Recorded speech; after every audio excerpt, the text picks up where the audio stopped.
So tuloy lang ako in life. Drink, party, and sex. Sa sobrang bored ko, yung mga lalaking nasa 30s to 40s, abay, pinapatulan ko ng sabay-sabay. Lahat sila mayayaman. Wala namang involved na pera. Pero kapag magkakasama kami, binibigay nila lahat sa akin. At yung gustong-gusto rin nila, yung kasama ko, yung mga kaibigan ko. Then, meron din akong minahal na isang businessman. Mahal na mahal ko yun. Kasi one text lang.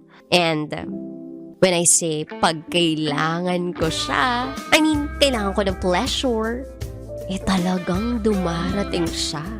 Hindi lang naman sex ang habol ko sa kanya, kundi siya mismo. Lumipas sa mga araw. Akala ko tuloy-tuloy na pero nalaman ko, may fiancé na rin pala siya. So tuloy lang ako in life. Drink, party, and sex. Yan ang mga nagpapaligaya sa buhay ko dati. May nakilala akong isang lalaki. Gwapo, nasa 30s. Gabi-gabi nagkikita kami. Then matutulog kami sa hotel. Until nalaman ko na may asawa pala siya. But here's the thing. Hindi ako tumigil. Kasi hindi ko na kaya. Napamahal na ako sa kanya ng sobra.